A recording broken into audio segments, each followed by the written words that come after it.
हर हर महादेव रामकृष्ण हरी. तुमचं परत एकदा स्वागत करतो आपल्या एम एस सायकल बाबा या यूट्यूब चॅनलवर. तर काल रात्री आपण तरी 6 वाजले होते आणि म्हटलं पुढे जाण्यापेक्षा याच ठिकाणी मुक्काम करूयात. आम्ही जाताना देखील एक गुरुद्वारा आहे गोविंद घाटपाशी गुरुद्वारा याच ठिकाणी थांबलो होतो. तर आता एक 7:45 वाजलेले आहेत. तर आता आम्ही पुढच्या दिशेने प्रवास करतोय. तर आता आपलं जे प्रवास आहे ते अजून जे 3 बद्री राहिलेले आहेत त्या ठिकाणी आपण जाणार आहे. म्हणजे आपले सप्तबद्री पूर्ण होणार आहेत. आणि आता आम्ही जात आहे विष्णुप्रयागला. त्या ठिकाणी स्नान करून आपण पुढं जे की भविष्यबद्री त्या ठिकाणी प्रस्थान करतो. तर चला ब्लॉग कंटिन्यू करा आणि लवकरात लवकर आपल्या चॅनलला देखील सबस्क्राईब करा. अजून परत आपले 1000 सबस्क्राईब झालेले नाही मित्रांनो.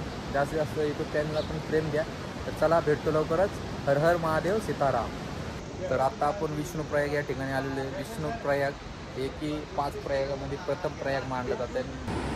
तर मित्रांनो आता आपण घाटापाशी आलेलो आहे पाहू शकताय. तर स्नान केलेले आपण डुबकी लावण्यासाठी खाली काही व्यवस्था नसल्यामुळं या बादलीने पाणी घेऊन 3 बकेट आपण स्नान केलेले आहे. आता पुढं आपण प्रस्थान करणार आहोत या ठिकाणी. तर परत एकदा तुम्ही या ठिकाणी आपल्या धौलीगंगा आणि अलकनंदाचं दर्शन करू शकताय. तर हे जेल देखील आपण घेतलेले आहे या बॉटलमध्ये.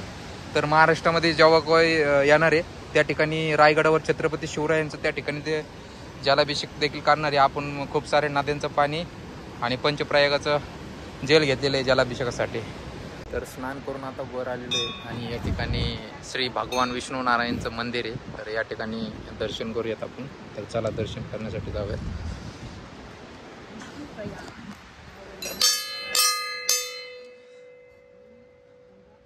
तर या ठिकाणी भगवान नारायणचं मंदिर आहे. पलीकडच्या साईडला भैरवनाथ तसे भूतनाथांचं मंदिर आहे. दर्शन वगैरे घेतलेलं आहे. तर आता आम्ही प्रस्थान करत आहे भविष्यबद्री या ठिकाणी. तर बघूयात आज पोचतोय का नाही. प्रयत्न करूयात आज पोचण्याचा. चला निघूयात या ठिकाणी. परत एकदा दर्शन करू शकताय. रामकृष्ण हरी मित्रांनो. तर आज आपण तपोवनमध्ये आपणा होमस्टे या ठिकाणी थांबलेलो आहे. कारण या ठिकाणी थांबण्याची काही व्यवस्था नसल्यामुळे या ठिकाणी जेवण आलेलं आहे. आणि अशा प्रकारे रूम घेतलेली आपण.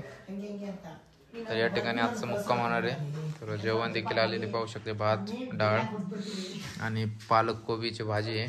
या ठिकाणी रोटी आहे. तर चला जेवण करूयात. जेवण करायला या. हर हर महादेव सीताराम.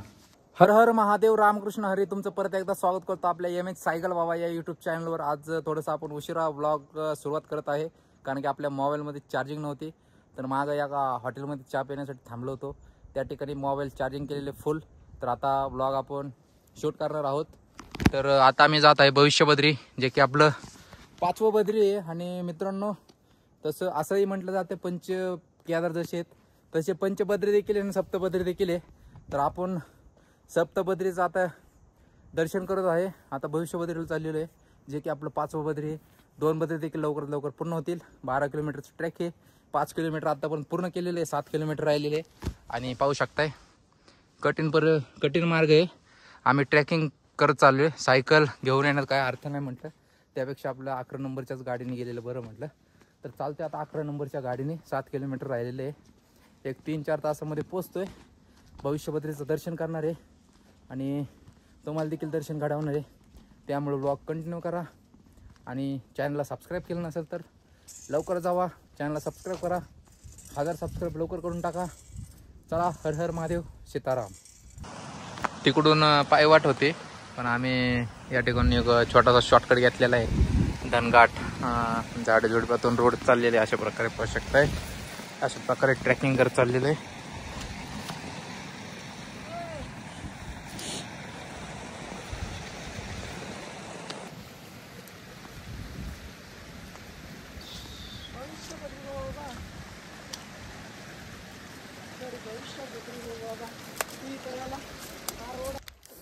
भूक लागली म्हटलं हे हल्दीरामचं शेंगदाणे आहेत जे की रोस्टेड आहे सॉल्टेड देखील आहे तर खातोय. तर मित्रांनो फायनली आपण भविष्यबद्रीला पोहोचलेले जे की आपलं 5वं बद्री आहे. तर इथून प्रवेशद्वार आहे. तर वर चाललेलो आहे आपण. या ठिकाणी आपले 5 बद्री आज पूर्ण झालेले आहेत. हे प्रवेशद्वार पाहू शकताय.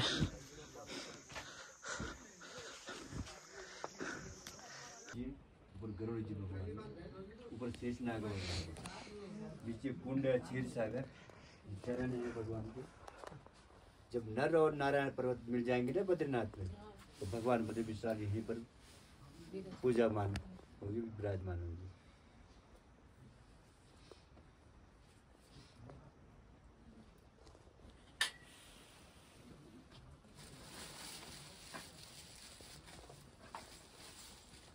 तर मित्रांनो, आपण दर्शन वगैरे खूप छान प्रकारे झालेलं आहे. पाहू शकते भविष्य बद्री असं देखील मानलं जाते. नर नारायण पर्वत ज्यावेळेस एकत्र होतील आणि जे काही वर्तमानमध्ये बद्रीनाथ धामला जाण्याचा मार्ग बंद होईल, त्यावेळेस या ठिकाणी भविष्य बद्रीमध्ये आपले नारायण या ठिकाणी आता जे अखंड शिला आहे त्याच्यामध्ये त्यांची मूर्ती बनत आहे आणि भविष्यात याच ठिकाणी बद्रीनाथचं आपल्याला दर्शन करावं लागणार आहे.